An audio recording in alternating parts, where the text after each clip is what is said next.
인질 협상가에게 성공은 어떤 의미인가? 일반적으로 협상이 성공적이었는가라는 질문은 생각할 흥미로운 질문이다. 다양한 정의가 있는데 배경 설명과 협상에 대해서 캘리포니아의 알라모라 애틀 은행으로 들어갔는데 차원은 은행을 습격하여 금융을 인질로 잡았다. 자, 이런 협상을 인질 협상가들은 항상 준비 시간이 부족하므로 과거의 학습한 내용과 경험에 의존해야 한다. 적극적인 경청을 하고 인질 협상에서 공감대를 형성하고 신뢰관계를 형성하고 그 3단계 맞추면 인질 협상가는 상대에게 제안하고 잠재 해결책을 탐색해 볼 수가 있다. 인질 협상가가 인질범의 행동 변화를 유도할 수 있는 해결책을 제안하는 마지막 단계다. 이렇게 해서 본격적인 협상에 들어가는데 인질 전원을 밖으로 나오자 인질 협상가들은 크게 안도의 한숨을 내쉬었다. 이렇게 해결되어진데 이 책이 실린 다른 인질 협상 사례와 마찬가지로 이 사례에서도 인질범의 내재적 동기를 이해하기 위해서 수면 밑의 각종 요소와 요구에 대한 종합적인 분석이 필요했다. 협상을 성공시키려는 결과만큼 과정에도 심의를 기울이라. 드러커는 이렇게 설명했다. 두 건의 인질 협상에서 협상가가 똑같은 전략을 실행했다고 가정해보라. 첫 번째 경우는 인질범이 자수하여 평화적으로 사건을 해결했다. 두 번째 경우는 인질범이 자살거나 폭력 행위를 범했다. 인질 협상가가 취한 조치는 완전히 같았는데 말이다. 그렇다면 성공한 협상은 어떤 모습을 띠겠는가? 이처럼 인질 협상에서는 결과의 상당 부분이 협상가의 통제 밖에 있다. 인간의 위기에 처했을 때 그 결과를 예측할 수 없는 것과 같은 논리다.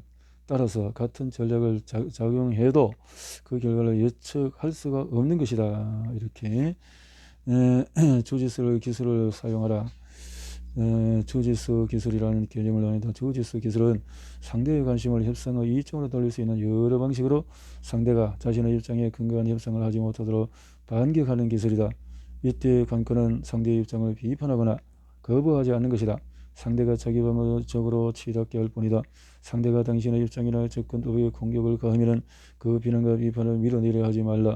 상대가 공격하기로 결심하게 된 계기, 즉 상대 입장의 이면을 살펴라. 피시와 유리는 이렇게 말했다.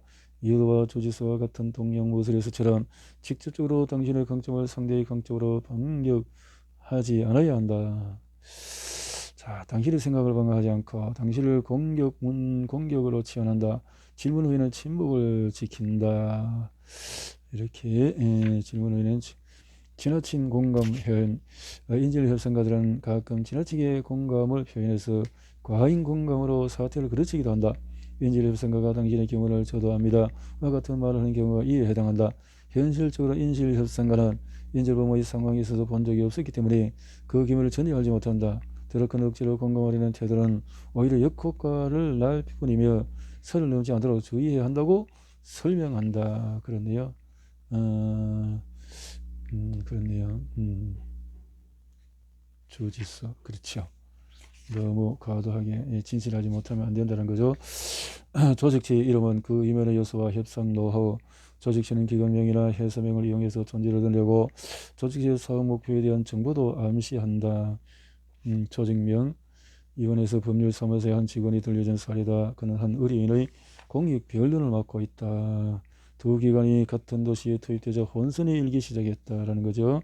처음에 양경은 우호적으로 문제를 해결하려고 노력했지만은 결국은 소송으로 본격적인 협상에서 몇 차례 주거니 받거니 했지만은 공익법률과 이렇게 문제가 어떻게 해결할 수 있느냐 하는 문제. 이 사례에서 특히 협상 당사자들이 협상 과정을 대하는 입장 해결 도출할 때 참고할 만한 흥미로운 교훈을 시사하는데, 첫 번째는 수면 밑에 있는 것을 파악하는 것이 문제 해결의 관건이다. 항상 그것이네. 역발상적으로 문제를 리프레이밍한다.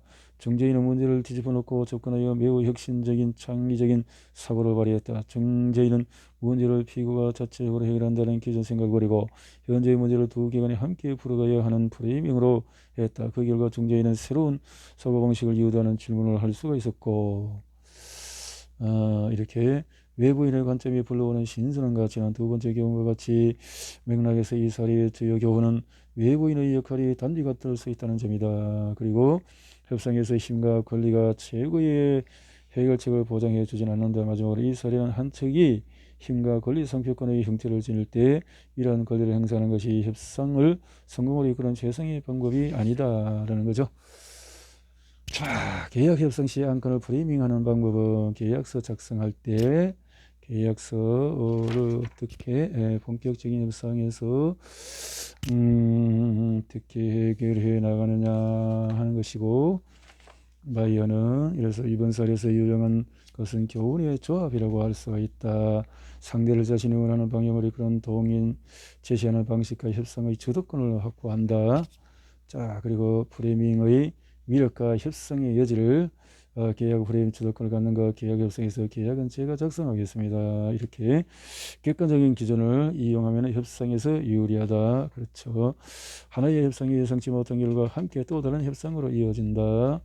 협상 과기가 잘 굴러가게 하는 기름칠 역할을 하는 것이 바로 신뢰 관계이다. 신뢰가 없으면 안 된다는 거죠. 결론은 나뭇가지가 뿌리를 트는 사실을 가장 확실히 알려주는 방법이 있다. 말로 설명하나 반대 주장을 비난하지 않고 아무 말 없이 일자로 된 나뭇가지를 그 옆에 두면 된다. 무디. 그냥 옆에서 보여주면 된다. 보고. 그죠? 배경을 보고 흩어진 것을 어떻게 해서 할 수 있느냐. 마음가짐. 이 협상에서 감정 관리가 중요하다는 거죠. 진주를 파헤치고 종합적으로 5가지 원칙을 적용한다고 해서 협상의 성공 보장은 없지만은 이렇게 크게 해 주었다. 다시 한번 5가지로 결론을 내린 것은, 첫 번째는 어떤 거냐? 단순 준비, 그 다음에 마음, 창의적이고 또 감정 관리를 잘 해서 답을 내자. 이렇게 종합적으로 그렇게 정리를 했네요. 아주 좋은 책이었습니다. 피하지 말고 협상의 틀을 설계하라.